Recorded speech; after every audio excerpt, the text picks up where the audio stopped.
Okay, so I think we got this against the light, no? So you have to put this up like that para hindi nag-ano. Okay, so as you can see, ako po ay merong bagong turntable, no?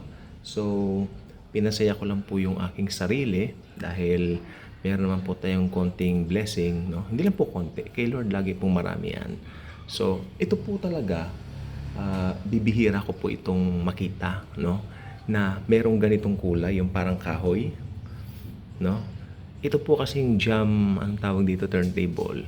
Meron na po akong ganito, may dalawa na po akong ganito. Iba po medyo naluma na. At itim po lahat ang kulay niya. Pero ito po may kulay siyang ganyan kahoy. Oh. Ang ganda. Parang yung sa Marley, natatandaan niyo po. So, ito pong isang ito ay talagang sulit.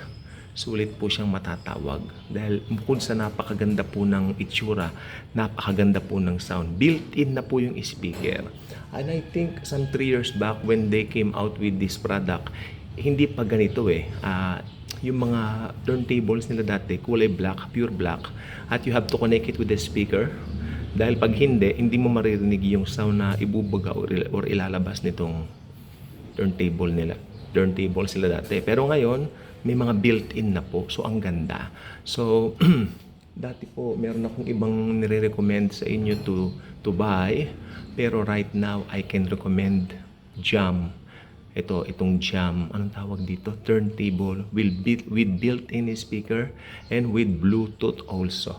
No, ang ganda. So, ito po yung talagang mga, if you are really into music, if you are a music enthusiast, vinyl enthusiast, ito ang para po talaga sa inyo, para po sa atin. So, magkano po? Ito po ay 2,530 lamang. So, binayaran ko yata almost 2,700 or something nung dumating dito yung shipping, nung dineliver. Ngayon lang po dineliver, wala pang isang oras, and nakapakinig na po ako ng music dito at ang ganda po talaga. May nagsasabi po na maganda lang daw ang mga turntables pag bago. Well, partly yes. Yes, tama rin naman po. Dahil nagagamit na natin eh. Kaya I suggest, pag bago, i-enjoy po natin. Di ba? Dahil talagang naluluma naman po lahat. So, yan. Ituturo ko po kayo sa paligid. Ayan po siya. Ayan po ang ating bagong turntable. Jam turntable. Ayan po yung you can see it's a earphone headset. Tapos may isang compartment ng pwede mo isaksak doon ng kahit na ano. Ito Bluetooth siya. Ang ganda. The volume. Siyempre yung kanyang speaker po, ito po ay nakakulay ng black, no? Pero ang ganda, para hindi tayo malito ano ba yung speaker no sa hindi. Pero you can connect this also. Meron po tayong may cable po dyan. Sandali, kukunin ko po yung I think sandali lang po. I think I will get the cable. Ayan, ito po yung cable niya. The cable, you will connect it at the back side nitong dito po sa likod nito, meron pong compartment to put this, and then you connect it to your Bluetooth speakers. Yung mga Bluetooth speakers, ako meron po akong Bluetooth speaker dyan na nabili po namin sa Raon. So doon ko po i-connect ito pag gusto ko ng mas malakas na sound. Ito po pala yung kahon ng Jam. Ito yung kahon niya. Yan, kabubukas lang, obvious pa. Ayan. So yeah.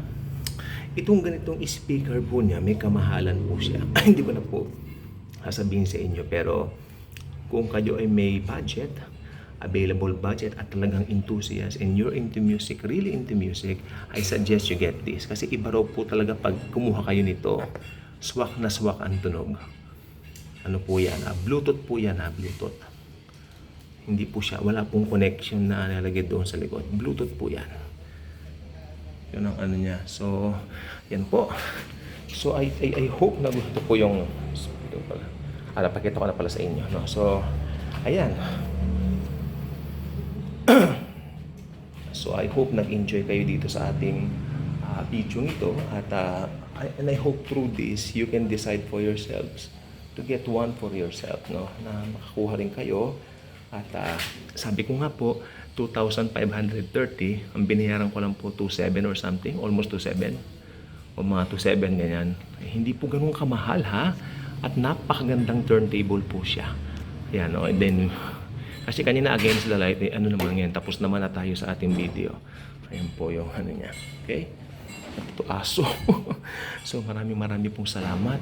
Kung hindi pa kayo subscriber sa ating channel, I invite you to do so. Paki-click ang notification bell at nang tayo po ay dumami naman po sa ating channel.